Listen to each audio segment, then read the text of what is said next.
ये दिन रहना, आगे भी कट जाए दुआ जैसे इतना जीवन, आगे भी बन जाए आगे, आगे भी बन पजाए दुआ। बहुत अच्छी बात गुरुजी बता रहे थे अभी। मोक्ष के पीछे हर इंसान प्रयत्नशील रहता है। कहते हैं कि हर इंसान से अगर बात की जाती है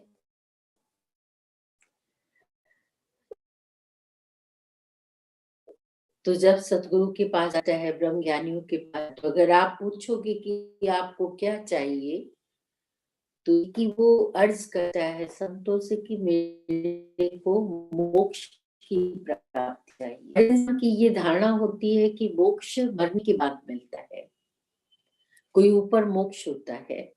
पर यहाँ पे गुरुजी ने बहुत अच्छा बताया। बोला म का अर्थ होता है मोह, छ का अर्थ होता है क्षय।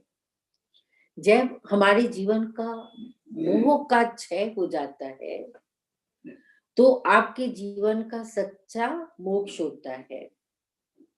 इसमें बहुत अच्छा गुरुजी बता रहे थे कि मोक्ष के लिए तुम्हें मरने की जरूरत नहीं पड़ेगी।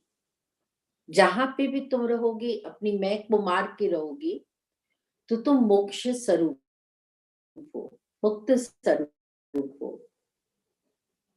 किसी से तुम्हारा अटैचमेंट नहीं है, लगाव नहीं है। रह भी तुम इसी जगत में रहे। उसमें बहुत अच्छी चीज बता रहे थे कि हमारे जीवन में जो है, इन सब चीजों के लिए 5 चीजों की जरूरत होती है। अब ये जरूरत यानी कि हम जब सत्संग को समझ लेते हैं तो हमारे जीवन में ये 5 भाव अपने आप ऑटोमेटिकली आ जाते हैं, लाना नहीं पड़ता है। जैसे हम सोचते हैं कि हमें मोक्ष के लिए पुरुषार्थी बनना पड़ेगा। जैसे जैसे आप ज्ञान सुनते हैं, बताया आपके अंदर में सफाई, सच्चाई, आनंद आता चला जाता है, आपको लाना नहीं पड़ता है। इसमें पहला पहला बताया कि वस्तु, जैसे आपके जीवन में वस्तु में कोई आसक्ति नहीं रह जाती है। जैसे राजा जनक थे, राजा जनक का इतना बड़ा राज्य था, रानियां थी, कई कार्यकर्ता थे, धन था,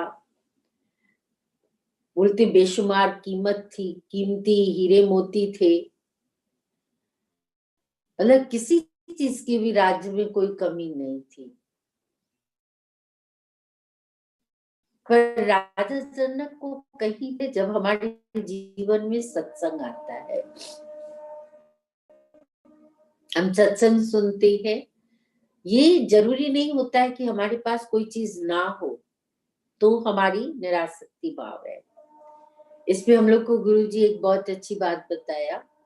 जब हम लोग गुरुजी के साथ 20 दिन हरिद्वार गए हुए थे, तो वहां पे एक सन्यासी, जब हम लोग खाना बनाते थे तो उनको खुशबू आती थी। तो हम लोग के पास वो आता था, क्योंकि गुरुजी हम लोग को हमेशा बोलते थे खाना आश्रम का नहीं खाना है, तुम अपना बना के खाओ। भाई वहां पे पता नहीं किस प्रवृत्ति, किस तरीके से, और तुम लोग पुरुषार्थ करोगे तो तुम उसमें बिजी भी रहोगे। तो हम लोग सब अपना ही गैस सिलेंडर का इंतजाम करके हम लोग सब प्रेमी मिलके खाना बनाते थे। तो जब कभी हम लोग कोई ऐसा भोजन बनाते थे जो उसकी पत्नी बनाती थी, वैसी खुशबू होती थी, तो हम लोग के पास आता था और कहता था कि ये मेरे लिए थोड़ा रख देना, क्योंकि मेरे को 25 साल अपना घर गृहस्थ छोड़े हुए हुआ है, पर मेरी पत्नी ये चीज बहुत आप जैसे स्वादिष्ट बनाती थी।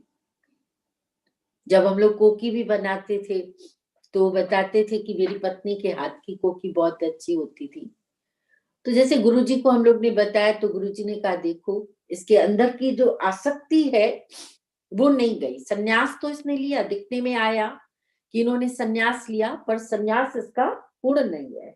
मतलब आसक्ति अभी इसकी खाने में भी है। विषयों में भी है, हर जगह पे इनकी घर भी याद है, बच्चे भी याद है, हमारे कितने बच्चे थे, कितना हमारा घर था, हम कैसे, कहीं से अगर एक ठोकर लगती है ना तो हम घर तो छोड़ देते हैं, पर घर की आसक्ति हमारी अंदर से नहीं जाती है। तो बताया कि इसमें जो तुम्हारी आसक्ति है, राजा जनक की तरह तुम्हारी आसक्ति का त्याग हो जाना चाहिए। बेशक तुम उसी राजाई में रहो, उसी ग्रस्त में रहो, परंतु तुम्हारी कहीं पे भी आसक्ति नहीं होनी चाहिए। वस्तुएं ना हो, ये कोई ज्ञान नहीं है कि वस्तु ना है या हमने उसका त्याग कर दिया तो हम ज्ञानी बन गए। पर बेशक प्रयोग मिलना पर दिल नहीं अटकाना। बताया कि प्रयोग तुम करो पर दिल नहीं अटकाओ। जहां तुम्हारा दिल अटक जाता है वो तुम्हारे लिए दर्द भरा हो जाता है, तकलीफ देह हो जाता है, वो ही पीड़ा देता है। कहती है बच्चे पीड़ा नहीं देते हैं, पति पीड़ा नहीं देता है, पत्नी पीड़ा नहीं देती है, पर जो हमारी उसमें आसक्ति होती है वो हमें पीड़ा देती है, वो हमें दर्द देता है। तो निरासक्त भाव से तुम रहो, उसी जगत में रहो, राजा जनक की तरह। जैसे एक पांव उनका सुंदर स्त्रियों के शरीर पे होता था, दूसरा पांव एक उबलती कढ़ाई में दिखाया जाता था, पर उबलती कढ़ाई में भी वो सम थे। पर अगर स्त्रियां नृत्य करती थी, उनके राजमहल में रहती थी, तो उनको कभी भी वासना में विचलित नहीं कर पाई, वो वासना से उपरांता में आ गए। एक संत ने अपने दो शिष्यों से कहा, क्योंकि इंद्र ने एक बार उर्वशी से कहा, उर्वशी ने कहा मैं भूलोक में जाना चाहती हूँ और अपनी सुंदरता से सभी संतों को हाव भाव से अट्रैक्ट करना चाहती हूँ। तब उन्होंने उनसे कहा कि जो ब्रह्मज्ञानी होती हैं वो कभी भी बाहर की सुंदरता में नहीं आते हैं। बोला नहीं, मैं ब्रह्मज्ञानी। तो गुरुजी को क्या हो गया, कुछ समझ में नहीं आ रही है बात, इस दृश्य को देखने की क्या जरूरत है, और ऐसा दृश्य तो ऋषियों के लिए बना ही नहीं है। बहुत बातें आपस में दोनों शिष्य बाहर करने लगे, पर ऋषि बिल्कुल निर्वस्त्र हो गई ऋषि के आगे। पर ऋषि ने फिर लास्ट में उनसे बोला कि उर्वशी एक वस्त्र और उतार दो तो तुम्हें ज्ञान की अनुभूति हो जाएगी। उन्होंने मन में विचार किया कि मेरे शरीर पे तो एक वस्त्र भी नहीं है, तो ये किस वस्त्र की बात कर रहे हैं, किस चीज की बात कर रहे हैं। तब उन्होंने कहा उर्वशी, ये जो तुम्हारे जीवन में अहम जी भाव का वस्त्र है ना, इसको उतार दो। जब इस वस्त्र को तुम उतार दोगी तो तुम्हें आत्मबोधता हो जाएगी, ज्ञान की प्राप्ति हो जाएगी। पर जब तक तुम्हारे जीवन में ज्ञान नहीं है तो तुम बाहर से धन को प्राप्त करके, सुंदरता को प्राप्त करके, यश को प्राप्त करके, अपनी विद्या को प्राप्त करके गुमान में आते हो। ऋषि हम ज्ञान भी ये बाहर की एक्शन में नहीं जाते हैं, बाहर की बातों में वो फंसते ही नहीं है। तो बताया कि तुम बाहर की बातों से ऊपर उठो। दूसरी बात उसमें बहुत अच्छी बताई, वसु। वसु मीन्स होता है जैसे धन का संग्रह। मतलब तुम ऐसा नहीं बोला कि तुमको प्रयोग नहीं करना है या तुमको मधुकुरी मांग करना है, ऐसा नहीं होता है। पहले जमाने में जब मधुकुरी का सिस्टम था तो कहते थे कि मधुकरी एक घर में मांगने के लिए जाओ या दो घर में मांगने के लिए जाओ। अब वहां पे तुम्हें जो मिलता है वो प्रसाद समझ के स्वीकार कर लो। अगर तुम्हें नहीं भी मिलता है तो सोचो कि आज के दिन हमको भगवान ने उपवास रखवाया है। मतलब ये नहीं बोला कि तुमको संग्रह करने की प्रवृत्ति, पर ये बताया कि तुम उसका उपयोग करके फिर उसको अपने से अलग कर दो। वहां पे तुम्हारी आसक्ति भाव नहीं होना चाहिए। ऐसा सिस्टम होता था कि मधुकरी मांगो पर उसमें तुम्हारी नहीं होना चाहिए।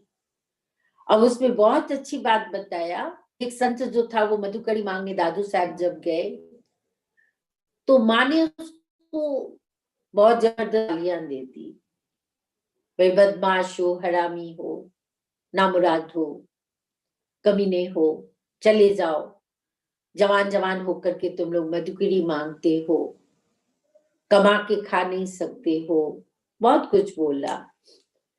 पर दादू साहब तो बहुत ब्रह्म ज्ञानी थे, वो एक भगवान का ही, ब्रह्म का ही कार्य करते थे। थोड़ी देर वो शांत चित्त होकर के बैठ गए और उन्होंने माँ का चरण स्पर्श किया। जब हम गलती करते हैं तो क्रोध में तो हम कुछ भी बोल देते हैं, पर बाद में हमको एहसास होता है कि हमको ऐसा नहीं बोलना चाहिए था। माँ ने उनको बोला कि मैंने आपको बहुत गलत बोला, पर आपने फिर भी मेरा चरण छुआ, मेरे से आशीष मांगी। माँ आपने ज्ञान प्रदान किया। बोला मैंने क्या तुम्हें ज्ञान प्रदान किया, मैंने तो तुम्हें गालियां ही दी और तुम कहते हो कि तुमको मैंने ज्ञान प्रदान किया। बोला आपने पहला शब्द का प्रयोग किया, नामुराद, नाम में मुराद रखने वाला बनो। तो मैं आज से बिल्कुल निष्ठा कर लिया कि चाहे मेरे जीवन में कैसी भी स्थिति परिस्थिति आएगी, पर मैं कभी भी परमात्मा के नाम से मुराद को यानी अपनी आस्था को नहीं हटाऊंगा। सदैव में नाम में परमात्मा के आस्था और विश्वास करके, श्रद्धा रख के आगे बढ़ूंगा। दूसरा आपने बोला हरामी है। जगत में कहीं पे भी आराम नहीं मिलता है। जब हम परमात्मा की शरण में आ जाते हैं तब हमको आराम की प्राप्ति होती है। कितना भी कुछ हम लोगों को मिल जाता है पर हमें शांति और आनंद की अनुभूति नहीं होती है।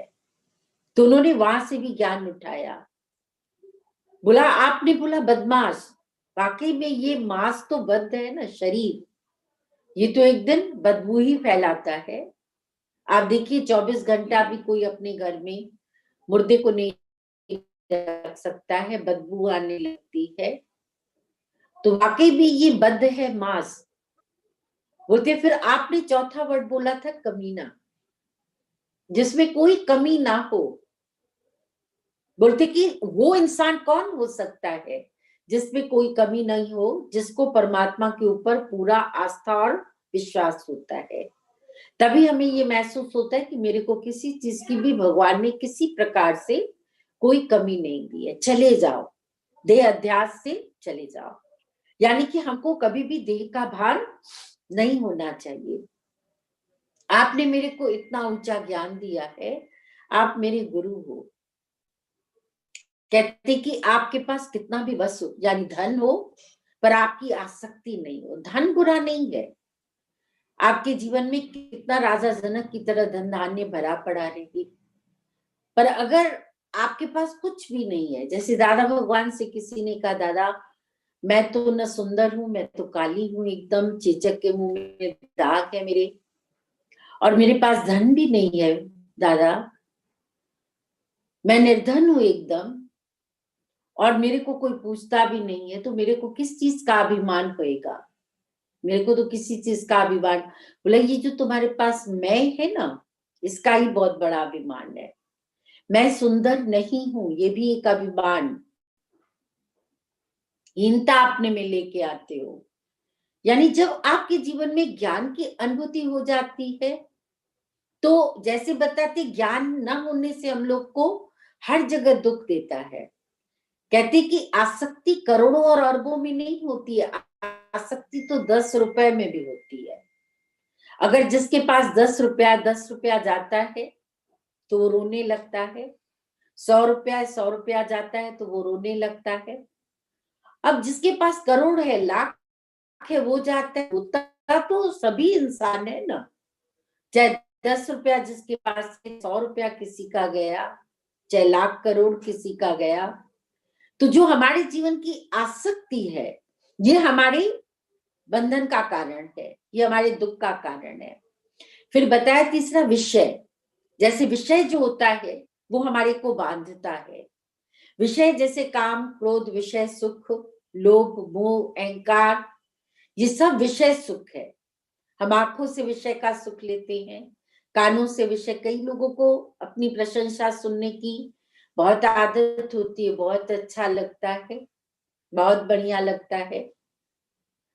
तो कहते हैं ये भी तुम्हारे कान का रस है। आंखों से सुंदर सुंदर दृश्य देखने का मन करता है कि फलानी जगह चले जाए, वहां के दृश्य बहुत अच्छे हैं। जैसे जैसे डिस्पोजल होता है, यूज एंड थ्रो, बोला जहां पे भी जाते हो वो वहीं पे आनंद लेके छोड़ के आओ। अपने साथ किसी चीज को सिवाय भगवान के अपने साथ में मत लेकर के आओ, क्योंकि बाहर के दृश्यों को भी अगर तुम लेके आओगे तो वो दृश्य तुम्हें बार बार याद दिलाएंगे, फिर जाने की इच्छा होगी, यानी इच्छा विषय तुम्हारे अंदर में आ जाएगा। ये सब चीजें हैं बड़ी दीनता की, सूक्ष्म ज्ञान है। जब तक हम लोग को अंतर्मुक्ता का ज्ञान नहीं आता है तो ये समझ में नहीं आता है इसमें क्या है। अरे बद्रीनाथ तो इतनी सुंदर है और भगवान का स्थान है, पर बद्रीनाथ में आप उसके सौंदर्य, बाहर सौंदर्य में अटक जाते हैं, बाहर की सौंदर्यता देखते हैं। मंदिर में तो तुमको कोई एक सेकंड भी नहीं बैठने देता है, खड़ा नहीं होने देता है। वहां का दृश्य तो तुम्हें याद नहीं रहता है, पर बाहर की सुंदरता को देख करके तुम मोहक हो जाते हो और फंस जाते हो। तो वहां का आनंद लेकर वहीं पे छोड़ के आओ, पर अपने जीवन में ज्ञान को हमेशा याद रखो। परमात्मा जहां ले चलोगे वहीं मैं चलूंगी, जहां नात रखोगे वहीं मैं रहूंगी। जैसे कहते कि हमारा व्यक्ति विशेष में मोह हो जाता है, ये मेरा विशेष है, व्यक्ति विशेष, वो भी हमारे बंधन का कारण बन जाता है। मेरे को पुत्र में बहुत मोह है, पति में बहुत मोह है, फलाने में बहुत मोह है, भाई में बहुत मोह है, माँ में बहुत मोह है। तो हमारे लिए कोई भी व्यक्ति विशेष नहीं होना चाहिए। ठीक है, सब अच्छा है, कोई बुरा नहीं है। हर समय आपके जीवन में एक भावना होनी चाहिए कि हर रूप में मेरा भगवान है। जैसे बताते हैं मारने वाले में भी भगवान है, तो संवारने वाले में भी भगवान है। एक रूप में भगवान ने अगर धिक्कारा तो दूसरे रूप में भगवान ने हमको संवारा। पिंगला ने एक रूप में अगर राजा को धोखा दिया, निरासक्ति भाव उसके जीवन में आ गई, दूसरे रूप में गुरु गोरक्षनाथ बाबा उसको ज्ञान मिल गया, गुरु नानक साहब जी उसको मिल गए, ज्ञान की उसके जीवन में अनुभूति हो गई। तो कहते कि तुम्हारे जीवन में परमात्मा ने सब फिट करके रखा है। ऐसा नहीं बोलो कि पिंगला खराब है या गुरु हमारा बहुत अच्छा है। उस रूप में अगर ठोकर नहीं खाते तो हमें गुरु नहीं मिलता। ज्ञानी का इतना सुंदर भाव होता है। राजा ने कभी पिंगला को भी गलत नहीं घोषित किया। बोला अगर तुम नहीं ऐसा करती तो शायद मैं सत्य तक भी नहीं पहुंच सकता, भगवान तक भी नहीं पहुंच सकता, और जो मैं आज ये आनंद को उठा रहा हूं ये आनंद भी नहीं प्राप्त कर सकता। ये सब तुम्हारी कृपा है। इसीलिए हर बात में ज्ञानी सुंदर भाव रखता है, अच्छा भाव रखता है, और अच्छे भाव को रख कर के वो आगे बढ़ता चलता है। फिर बताते विचार, विचार हमारा बहुत अच्छा होना चाहिए। विचार जिसका अच्छा नहीं है वो कहीं पे भी सुखी नहीं रह सकता है। जैसे इतनी अच्छी बात बताते हैं, किसी ने संत की बहुत निंदा की, बहुत निंदा की, ये संत है, ये बेकार है, भ्रष्ट संत है। आप देखिए विवेकानंद को कितनों ने गाली दी, रामचंद्र को गाली दी, विवेकानंद को सब गाली देते थे, गुरुजी को बोलते थे ये लड़कियों को बिगाड़ देते हैं। विवेकानंद को कहते थे, ये बोलते कि बच्चों को, जो नौजवान बच्चे हैं उन लोगों को पथभ्रष्ट कर देते हैं, खुद भी शादी नहीं की, उन लोग को भी प्रेरणा वही देते हैं कि अगर एक भी विवेकानंद की तरह बनेगा कितनों को जागृति दे देगा। बहुत लोग उसका बोलते हैं कि क्रिटिसाइज करते थे, बहुत बुरा भला कहते थे। तो किसी ने विवेकानंद से बोला कि आपके लिए ये इतना बुरा भला कहते हैं, तो बहुत सुंदर वो मुस्कुरा करके बोला, कभी आपने कोयले की परख को देखा है? कोई कोयले को परखता है? हमेशा परख तो सोने की ही होती है ना। तो जो सोना होता है उसी की परख की जाती है। हम लोगों को कभी कभी लगता है कि संतों के ऊपर इतना कष्ट क्यों आता है, संतों के ऊपर इतना दुख क्यों आता है। तो क्योंकि वो खरा सोना है, तो सोने की तो परख। आप देखिए, कभी भी रोल्ड गोल्ड लेते हैं तो कभी भी उसको तराशने के लिए भेजते हैं, पता है ना, ये तो मैंने 200, 1000, 5000 में खरीदा है, कितना भी सुंदर होता है, पर आप उसको तराशने के लिए नहीं बेचते हैं। पर अगर छोटी सी छोटी चीज भी आप खरीदते हैं तो पहले आप क्या करते, तराशते हैं उसको, ये असली सोना है। तो बताते कि ये भट्टी में जो जलना पड़ता है वो सोने को ही तो सोना है, तभी तो। अगर सोना जो नहीं होता है, कोयले को थोड़े न तराशा जाता है। कितना ऊंचा उनका विचार था, कितना ऊंचा उनका भाव था। राम तीरथ से किसी ने कहा, अरे सारे संबंधी तुम्हारे तुमको गाली दे रहे हैं और तुम कहते हो सब मेरे अपने, जो मेरे अपने वश में है। तो उसने कहा, हाँ मेरे सब मेरे अपने वश में है। बोला, कैसे तुम कहते हो मेरे सब अपने मेरे वश में है? तुम्हारा चाचा, तुम्हारा मामा, तुम्हारा रिश्तेदार जो है, सगे सगे नजदीकी रिश्तेदार, सब तुमको गाली दे रहे हैं। बोला, नहीं, मेरे सारे सगे संबंधी मेरे वश में है, कंट्रोल में है, मेरे हाथ में है। तब उन्होंने कहा, तुम्हारे कौन सगे संबंधी है? अब उसको भी इच्छा हुई, जिज्ञासा हुई पूछने की, आखिर इसके संबंधी कौन है। बोला, मेरा सगा संबंधी मेरा कान है, मेरा कान मेरे कंट्रोल में है, मेरी आंखें मेरे कंट्रोल में है, मेरा मुख मेरा कंट्रोल में है, मेरा हृदय मेरा कंट्रोल में है, मेरा पैर मेरे कंट्रोल में है, मेरे हाथ मेरे कंट्रोल में है, मेरे विचार मेरे कंट्रोल में है, बुद्धि मेरे कंट्रोल में है, मन पे मेरा नियंत्रण है। बोला, ये मेरे सगे संबंधी है। आप जो बाहर के संबंधियों को सगा कहते हैं, वो सगे नहीं होते हैं। आप बाहर की बातों में ही हमेशा ज्ञान को सेट करते रहते हैं, इसीलिए कहते हैं वो सेटिंग नहीं होती है। बोला, आपके जीवन में अगर घोर संकट भी आता है, उस संकट में भी आपकी आराधना होनी चाहिए परमात्मा की। दुखों से अगर चोट खाई न होती तो प्रभु तेरे द्वारे भी आई न होती। भगवान अगर दुख नहीं आता तो क्या मैं तुम्हारे पास आती, तुमको याद करती, तुम्हारी स्तुति करती, तुम्हारा नाम लेती? नहीं लेती। आज परमात्मा ये जो दुख है आपके नजदीक मेरे को लेकर के आया है, तो वो दुख भी हमारे जीवन में बहुत अच्छा है, बहुत हमारे जीवन में एक संतुलन बनाए रखता है। अगर दुख नहीं होगा तो हमारा संतुलन बिगड़ जाएगा, हमारा भाव शायद बाहर की बातों में, यश में फंस जाएगा। ये अच्छा है जो हम लोगों की निंदा करते हैं, अपमान करते हैं, हम लोग के बैलेंस को बराबर करते हैं, नहीं तो हम लोग का बैलेंस डगमगा जाएगा। गुरु नानक साहब जी से किसी ने कहा, आपके घर वाले आपका इतना अपमान करते? बोला, बहुत अच्छा करते हैं। अगर वो अपमान नहीं करते तो आप सब मेरे इतने प्यार करने वाले हो, तो शायद मेरे अंदर में वो भक्ति नहीं जागृत होती जो आज की भक्ति है। इसीलिए कबीर दास जी ने भी ये बात बोली, निंदो निंदो मोय निंदो, निंदा मेरी माई बाप। निंदा ही मेरी माई बाप है, वो मेरे को सत्य और ज्ञान तक पहुंचाता है। जब तक हमारे जीवन में ज्ञान नहीं होता है तो हम लोग बाहर की बातों में अटकते रहते हैं, पर जब हमारे जीवन में ज्ञान आ जाता है तो हम बाहर की बातों में उलझते ही नहीं है, फंसते ही नहीं है। ठीक है, जो हो रहा है बहुत अच्छा हो रहा है, एक जैसा दिन रात नहीं होता है, और रात आती है तो दिन जरूर आता है, दिन आता है तो रात जरूर आती है। इसीलिए कभी भी ज्ञानी भगत नहीं घबराता है किसी से भी। बहुत अच्छी बात बताई, गरुड़ की तरह तुम्हारे जीवन में धैर्यता होनी चाहिए। गरुड़ पक्षी जो होता है वो बहुत धैर्य पंछी होता है। आज सारे पंछियों का राजा बोला जाता है गरुड़ को। बोलते कमल के फूल को क्या बोला जाता है? कमल के फूल को बोला जाता है हमारे सारे फूलों का राजा कमल का फूल है।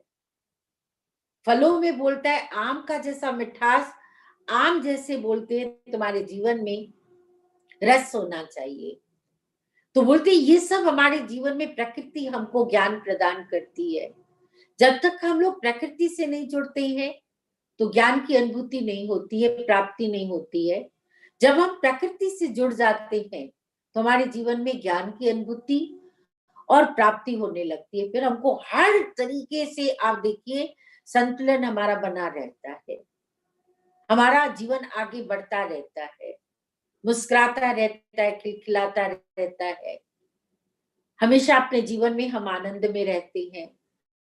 तभी कहा जाता है कि अगर तुम जवान हो पर अगर तुम मुस्कुरा नहीं रहे हो तो तुम बुजुर्ग हो, बुढ़े हो, क्योंकि तुम्हारी मुस्कुराहट हर पल लुप्त हो जाती है, तुम्हारे जीवन हर पल उदासीनता में आ जाता है, तो तुम जवानी में बुढ़े हो जाते हो। पर बुढ़ा इंसान जो होता है अगर ज्ञान को प्राप्त कर लेता है, हमेशा मुस्कुराता रहता है, खिलखिलाता रहता है, तो वो बुढ़ापे में भी जवान है, क्योंकि वो अंदर से बोलते हैं ना जैसे जिंदा दिल है।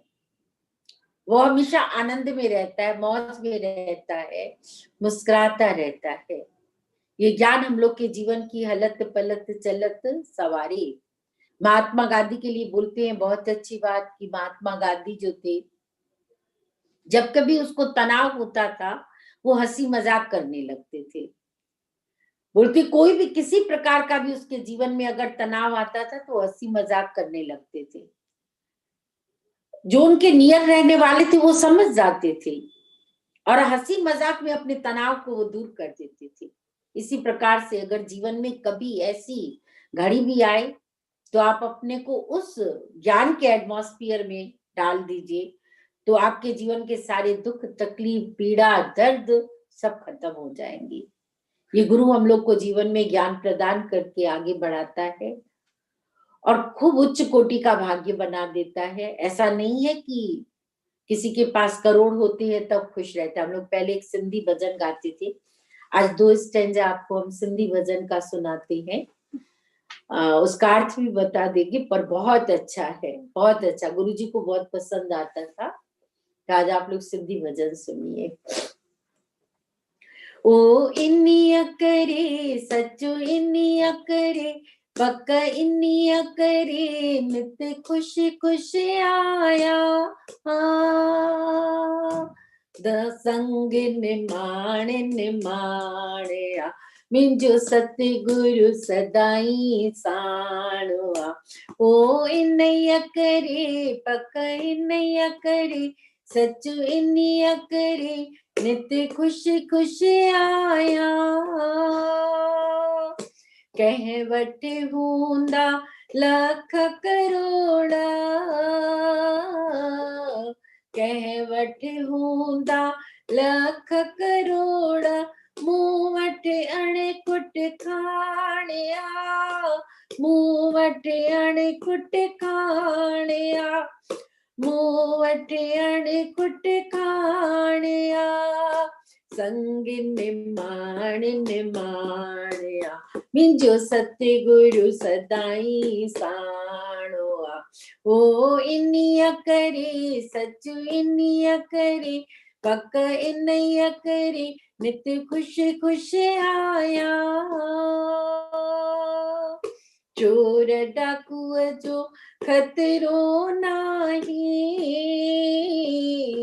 चोर डाकुअ जो खतरो नाही, पहरे ते पहलवान आ, पहरे ते पहलवान आ, पहरे ते पहलवान आ, संग निमाण निमाणया मिंजो सतगुरु सदाई साणुआ।